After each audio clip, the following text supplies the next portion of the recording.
আপনি শুনছেন আজকের পত্রিকা চ্যানেলের খবর। আজ জানবো পশ্চিমবঙ্গ, দেশ ও বিদেশের সমস্ত তাজা খবর। আপনি যদি আমাদের চ্যানেলে নতুন হয়ে থাকেন তাহলে অবশ্যই চ্যানেলটি সাবস্ক্রাইব করুন। প্রতিদিনের তাজা খবর আপনার হাতের মুঠোয় পৌঁছে দিতে আমরা সদা প্রস্তুত। তাহলে খবরের শুরুতেই জানিয়ে দিই আজকের সংবাদ শিরোনাম। বর্ডার খুলে দেওয়া হোক, অনুপ্রবেশ নিয়ে বিএসএফকে দায়ী করার পর ফের বিতর্কে দিলীপ। এসআইআরে প্রচুর ত্রুটি, যার জেরে একের পর এক মৃত্যু, দায় নিতে হবে নির্বাচন কমিশনকে। হিন্দু ছাড়া পৃথিবী অদৃশ্য হয়ে যাবে, জানালেন আরএসএস প্রধান মোহন ভাগবত। নেপথ্যের কারণ কি জানেন? বিহারের ভরাডুবি নিয়ে শিক্ষা, 2026-এর নির্বাচন নিয়ে তামিলনাড়ুতে প্রস্তুতি শুরু কংগ্রেসের। যদি আমার মৃত্যু হয় তার জন্য দায়ী মমতা অভিষেক, বিস্ফোরক তমলুকের সাসপেন্ডেড তৃণমূল কাউন্সিলর। আরও এগিয়ে এলো নির্বাচন কমিশনের ডেডলাইন, কমল এসআইআর ফর্মে ডিজিটাইজেশনের সময়সীমা। ভিন রাজ্যে নেতাদের সামনে রেখেই 2026-এর বঙ্গজয়ের কৌশল বিজেপির। বিহারে এনডিএ সরকারকে সমর্থনে রাজি, বড়সড় ঘোষণা ওএইসির। পুলিশে দেবে, মারধর করবে, ভয় পেত, নদিয়ার বিএলওর মৃত্যুর পরই দাবি স্বামীর। বাংলাদেশ সীমান্তে উত্তেজনা, চিকেন স্নেকের সুরক্ষায় শিলিগুড়িতে হাই প্রোফাইল বৈঠক। দিনে দুপুরে কসবার গেস্ট হাউস থেকে দেহ উদ্ধার, তদন্তে পুলিশ। এসআইআর রাজনৈতিক গণহত্যা, দেশ বাঁচাও গণমঞ্চের সাংবাদিক বৈঠক থেকে সরব নির্মলার স্বামী প্রভাকর। আনন্দ বোসের মিথ্যে প্রতিশ্রুতির পর্দাফাঁস, তীব্র নিশানা কুণালের, রাজভবন যাচ্ছে চোপড়ার স্বজনহারা পরিবার। ফের মেট্রো লাইনে ঝাঁপ দিয়ে আত্মহত্যার চেষ্টা, প্রায় ঘণ্টাখানেক ব্যাহত পরিষেবা। শিল্প তালুকে দূষণ নিয়ন্ত্রণে বড় পদক্ষেপ রাজ্য সরকারের, বসছে বিশেষ মনিটরিং ইউনিট। আর কত প্রাণ যাবে? আরও এক মহিলা বিএলওর আত্মহত্যায় নির্বাচন কমিশনকে প্রশ্ন, ক্ষুব্ধ মুখ্যমন্ত্রীর। ফের ইতিহাস গড়বে ভারতের মেয়েরা, অস্ট্রেলিয়াকে হারিয়ে দৃষ্টিহীনদের টি-20 বিশ্বকাপের ফাইনালে পৌঁছল টিম ইন্ডিয়া।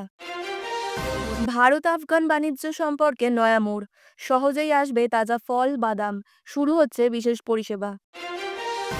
নতুন শ্রম কোডে মহিলাদের জন্য একগুচ্ছ সুযোগ সুবিধা, নিরাপত্তা ও সমতার উপর জোর দিল কেন্দ্র। ইউটিউবে এয়ার শো দেখছিলেন বাবা, আচমকাই ভেঙে পড়ে তেজস। উইং কমান্ডার নমাংসের প্রয়াণে শোকস্তব্ধ পরিবার।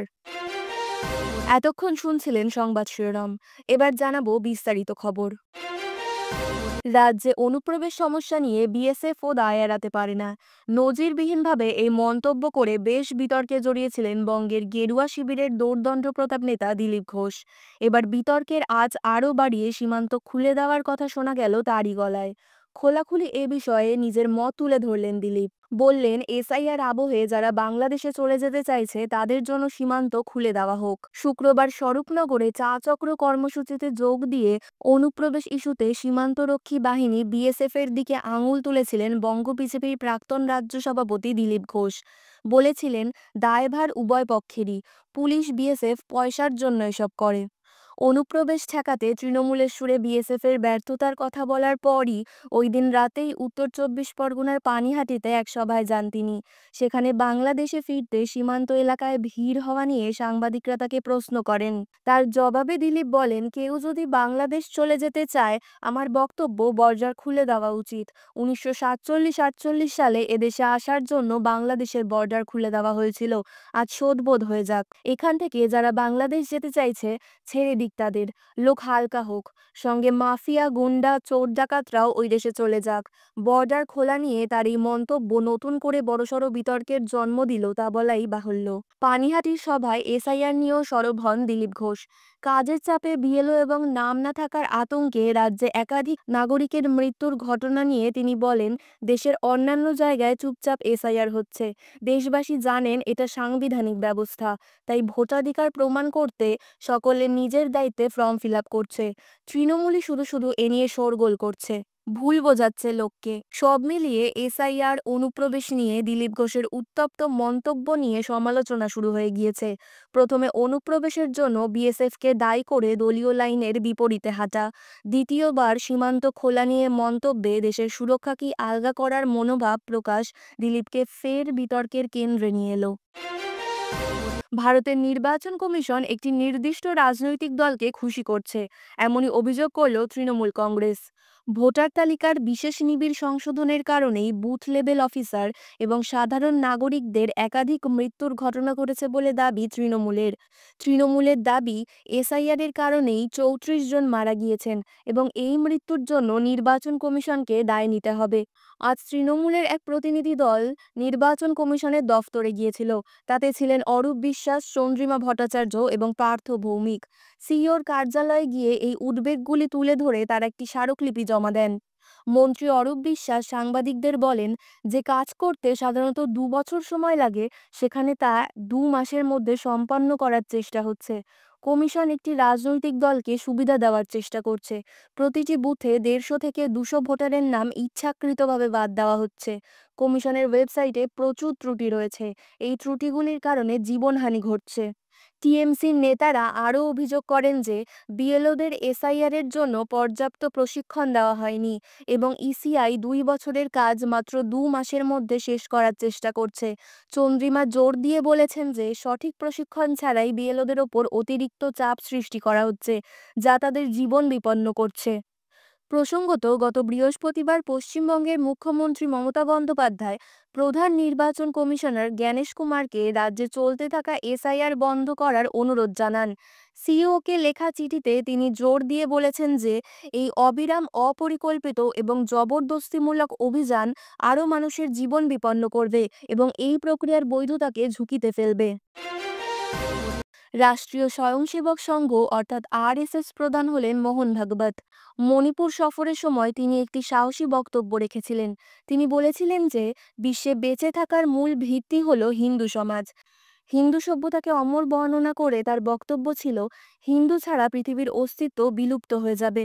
ভগবত উল্লেখ করেন যে গ্রিস, মিশর এবং রোমের মতো দেশগুলির প্রাচীন সাম্রাজ্য ধ্বংস হয়ে যাওয়ার সময় শুধুমাত্র ভারতই টিকে ছিল। তিনি বলেছেন, বিশ্বের প্রত্যেকটি জাতি সব ধরনের পরিস্থিতি দেখেছে। সমস্ত সভ্যতাই পৃথিবীর বুক থেকে বিলুপ্ত হয়ে গেছে। আমাদের সভ্যতায় এমন কিছু আছে যেটার কারণে আমরা এখনো আছি। তার বক্তৃতার সময় হিন্দু সমাজকে ধর্মের বিশ্বব্যাপী রক্ষক হিসেবে তুলে ধরেছিলেন তিনি। রাজ্যে সাম্প্রতিক জাতিগত সংঘের পর এটিই ছিল মোহন ভাগবতের প্রথম মণিপুর সফর। তিনি এর আগে মুসলিম এবং খ্রিস্টান জাতিকে উদ্দেশ্য করে জোর দিয়ে বলেছিলেন যে ভারতে কেউই অহিন্দু নয়, সমস্ত জাতি একই পূর্বপুরুষেরই বংশধর। সাংস্কৃতিক তাৎপর্যের ওপর জোর দিয়েছিলেন তিনি। পাশাপাশি ভাগবত ভারতকে অর্থনৈতিক স্বনির্ভরতার ওপর মনোযোগ দেওয়ার আহ্বান জানান। তার কথায় সামরিক এবং জ্ঞানের সক্ষমতার পাশাপাশি জাতি গঠনের জন্য অর্থনৈতিক শক্তি প্রাথমিকভাবে প্রয়োজন। তিনি বলেছেন, জাতি গঠনের জন্য প্রথম প্রয়োজন শক্তি। শক্তির অর্থ অর্থনৈতিক সক্ষমতা। আমাদের অর্থনীতিকে সম্পূর্ণরূপে স্বনির্ভর হতে হবে।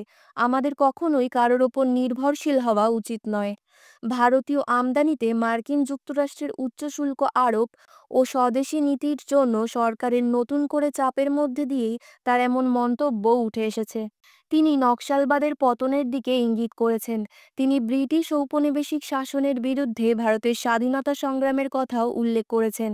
তার বক্তব্যের মাধ্যমে ভাগবত ভারতের শক্তির সাংস্কৃতিক ও অর্থনৈতিক ভিত্তির উভয় দিকটিকেই তুলে ধরেছেন। সামাজিক ঐক্য, স্বনির্ভরতা এবং ঐতিহাসিক অধ্যবসায়ে জাতির স্থায়ী উত্তরাধিকারের স্তম্ভ হিসেবে জোর দিয়েছেন তিনি। বিহারে ভরাডুবির পর এবার নজরে তামিলনাড়ু কংগ্রেস কমিটির সভাপতিকে সেলভা পেরুনাথাগাই শনিবার জানিয়েছেন, ৫ সদস্যের একটি কমিটি গঠন করেছে কংগ্রেস সভাপতি মাল্লিকার্জুন খাড়গে।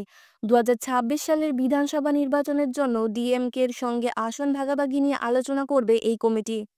বিহার বিধানসভা নির্বাচনে কংগ্রেসের ভরাডুবির অন্যতম মূল কারণ হিসেবে উঠে এসেছে আসন সমঝোতার প্রসঙ্গ। নির্বাচন শুরুর পরেও আসন ভাগাভাগি শেষ হয়নি। সেই সুযোগ নিয়েছে এনডিএ। এবার তাই ১ বছর আগে থেকেই প্রস্তুতি শুরু করেছে কংগ্রেস। টিএনসিসি শীর্ষ নেতা জানিয়েছেন, ক্ষমতাসীন ডিএমকের সঙ্গে আলোচনার জন্য কংগ্রেস কমিটির নেতৃত্ব দেবেন তামিলনাড়ু ও পুদুচেরিতে দলের দায়িত্বপ্রাপ্ত গিরিশ চোদনকার।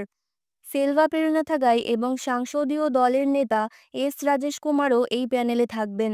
কংগ্রেসের সিনিয়র নেতা পি চিদাম্বরম কমিটিকে স্বাগত জানিয়েছেন। তিনি বলেন, এই আইএনডিআইএ ব্লকের ঐক্যকে আরও শক্তিশালী করবে। কংগ্রেসের এই প্রবীণ নেতার দাবি, এই ঘোষণার ফলে জোট নিয়ে বহু প্রশ্নেরও অবসান হবে। চিদাম্বরমের এই বক্তব্য অত্যন্ত গুরুত্বপূর্ণ।